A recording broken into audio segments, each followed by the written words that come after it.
Good morning all the students of 10th class. बेटा आज की आपकी सोशल की क्लास में हम चैप्टर 1 जो हिस्ट्री का है वही कंटिन्यू करेंगे। हमारा आज का टॉपिक है 1815 के बाद एक नया रूढ़िवाद। 1815 में नेपोलियन की हार के बाद यूरोपीय सरकारें रूढ़िवाद की भावना से प्रेरित थी। रूढ़िवाद मानते थे कि राज्य और समाज की स्थापित पारंपरिक संस्थाएं जैसे राजतंत्र, चर्च, सामाजिक ऊंच नीच, संपत्ति और परिवार को बनाए रखना चाहिए। फिर भी अधिकतर रूढ़िवाद लोग क्रांति से पहले के दौर में वापसी नहीं चाहते थे। नेपोलियन द्वारा शुरू किए गए परिवर्तनों से उन्हें यह जान लिया था कि आधुनिकीकरण राजतंत्र जैसी पारंपरिक संस्थाओं को मजबूत बनाने में सक्षम था। वह राज्य की ताकत को ज़्यादा कारगर है और मजबूत बना सकता था। एक आधुनिक सेना, सकुशल नौकरशाही, गतिशील अर्थव्यवस्था, सामंतवाद और भूदासत्व की समाप्ति यूरोप के निःशुल्क राजतंत्रों की शक्ति प्रदान कर सकते थे। अब जो नेपोलियन जब हार गए थे तो यूरोपियन सरकार में क्या भावना उत्पन्न हुई थी? रूढ़िवाद की भावना उत्पन्न हुई थी। तो वे क्या चाहते थे? वो बहुत सारी ऐसी बुरी बातें या कुप्रथाओं को मानते थे और कहीं ना कहीं फिर लोगों में इस चीज़ को लेकर बढ़ावा भी होने लगा। 1815 में ब्रिटेन, रूस, प्रशा और ऑस्ट्रिया जैसी यूरोपीय शक्तियाँ जिन्होंने मिलकर नेपोलियन को हराया था, ये प्रतिनिधि यूरोप के लिए एक समझौता तैयार करने के लिए वियना में मिले। अब जितने भी जो प्रतिनिधित्व थे, जो फेस थे, जिन्होंने क्या किया था, नेपोलियन को हराया था साथ में एक साथ मिलकर, तो वो एक जो हम कह सकते हैं कि ट्रीटी बनाने के लिए वियना में मिले थे। इस सम्मेलन कांग्रेस की मेज़बानी ऑस्ट्रिया के चांसलर ड्यूक मेटरनिक ने की। इनमें प्रतिनिधियों ने 1815 की वियना संधि ट्रीटी ऑफ वियना तैयार की, जिसका उद्देश्य उन कई सारे बदलावों को खत्म करना था जो नेपोलियन युद्ध के दौरान हुए थे। फ्रांसीसी क्रांति के दौरान हटाए गए बूर्बो वंश को सत्ता में बहाल किया गया और फ्रांस में उन इलाकों को खो दिया जिन पर कब्जा उसने नेपोलियन के अधीन किया गया था। अब वो जो ट्रीटी थी, ट्रीटी ऑफ वियना, उसमें क्या हुआ था कि जितनी भी फ्रांसीसी क्रांति थी और उनके जो वंशज थे उनको क्या कर दिया, सत्ता से, पॉलिटिक्स से बाहर कर दिया। बहुत सारे चेंजेस देखने को मिले। जो भी उन्होंने अपने अंदर रीजन हासिल किए थे, अब उनको क्या कर दिया गया, नेपोलियन के अधीन कर दिया गया, कब्जा करके।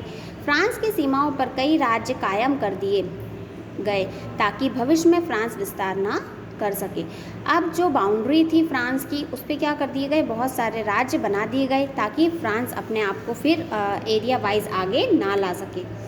अतः उत्तर में नीदरलैंड का राज स्थापित किया, जिसमें बेल्जियम शामिल था, और दक्षिण में पिडमोंट में जेनोआ जोड़ दिया गया।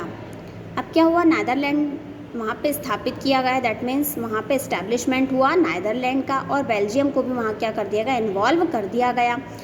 प्रशा को उसकी पश्चिमी सीमाओं के महत्वपूर्ण नए इलाके दिए गए, जबकि ऑस्ट्रिया को उत्तरी इटली पर नियंत्रण सौंपा गया। मगर नेपोलियन ने 39 राज्यों का जो जर्मन महासंघ स्थापित किया था उसे बरकरार रखा गया। अब नेपोलियन का तो ऑलरेडी 39 राज्यों का था ही सही, हम प्रीवियसली भी रीड कर चुके थे। अब सिर्फ वही एक चीज़ छोड़ के बाकी सारी चीज़ों में क्या कर दिया गया, बदलाव कर दिए गए, उससे बरकरार रखा गया। पूर्व में रूस को पोलैंड का एक हिस्सा दिया, जबकि प्रशा को सैक्सनी का एक हिस्सा प्रदान किया गया। इस सब का मुख्य उद्देश्य उन राजतंत्रों की बहाली था जिन्हें नेपोलियन ने बर्खास्त कर दिया था। साथ ही यूरोप के एक नई रूढ़िवादी व्यवस्था कायम करने का लक्ष्य भी था।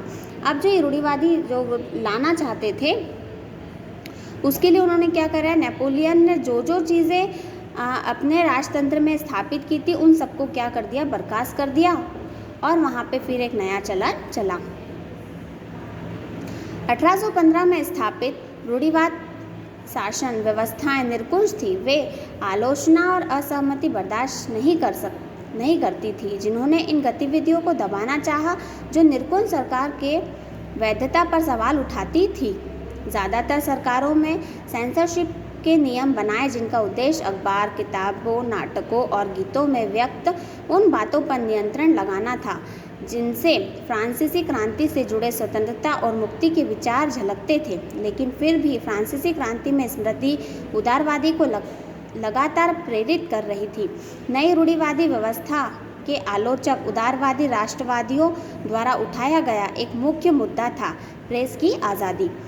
अब क्या हुआ था, जैसे किसी भी चीज़ के लिए स्पॉन्सरशिप चाहिए होती है, तो वहाँ पे भी स्पॉन्सरशिप के लिए क्या किया गया, जितने भी न्यूज़ आर्टिकल्स थे, न्यूज़पेपर्स थे, बुक्स थी, जितने भी नाटक होते थे और जो म्यूज़िक होता था, उन सब पे क्या कर दिया गया, नियंत्रण लगाना, that means controlling power start कर दी गई। और जब जो फ्रांसीसी क्रांति को क्या कर दिया गया, स्वतंत्रता से उसको जोड़ा गया, दैट मीन्स इंडिपेंडेंस के साथ जोड़ा गया, और विचार कैसे कर दिए गए, उसके विचारों को मुक्त कर दिया गया जो कि उनके नीतियों में साफ दिखाई देते थे। तो इस प्रकार से एक रूढ़िवादी व्यवस्था की क्या होने लगी, आलोचना होने लगी और एक बहुत बड़ा मुद्दा बन गया। क्रांतिकारी। अब 1815 के बाद वर्षों में दमन में भय में अनेक उदारवादी राष्ट्रवादियों को भूमिगत कर दिया। बहुत सारे यूरोपियन राज्यों में क्रांतिकारियों को प्रशिक्षण देने के और विचारों का प्रयास करने के लिए गुप्त संगठन उभर आए। उस समय क्रांतिकारी होने का मतलब इन राजतंत्रीय व्यवस्थाओं का विरोध करने से था जो वियन कांग्रेस के बाद स्थापित की गई थी। साथ ही स्वतंत्रता और मुक्ति के प्रतिद्वंद होना, संघर्ष करना क्रांतिकारी होने के लिए ज़रूरी था। ज़्यादातर क्रांतिकारी राष्ट्र, राज्यों और स्थापना को आज़ादी के संघर्ष का अनिवार्य हिस्सा मानते थे। अब 1815 में क्या हुआ कि एक उदारवादी राष्ट्रवादी जितने भी थे उन सबको क्या कर दिया गया, एक लैंड दे दी गई।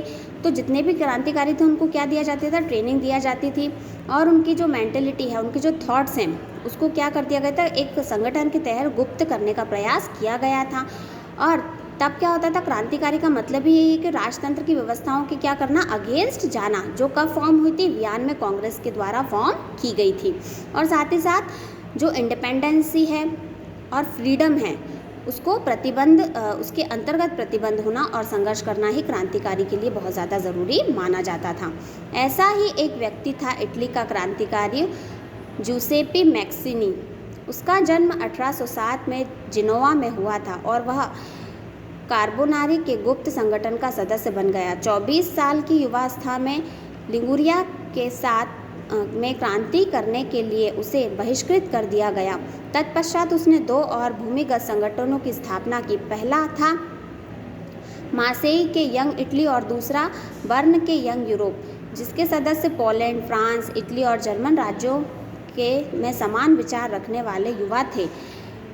मैक्सिनी का विश्वास था कि ईश्वर की मर्जी के अनुसार राष्ट्र ही मनुष्य के प्रकृति इकाई है, अतः इटली छोटे राज्यों और प्रदेशों के पैबंदों की तरह नहीं रह सकता। इसे जोड़कर राष्ट्रों के व्यापक गठबंधन कर अंदर एकीकृत गणतंत्र बनाना ही था। यह एकीकरण के इटली के मुक्त का आधार हो सकता था। उसके इस मॉडल में देखा देखी जर्मन, फ्रांस, स्विट्जरलैंड, पोलैंड के गुप्त संगठन कायम किए गए। मैक्सिनी द्वारा राजतंत्र का घोर विरोध करके और प्रजातंत्र गणतंत्रों के अपने स्वप्न के मैक्सिनी ने रूढ़िवादियों को हरा दिया।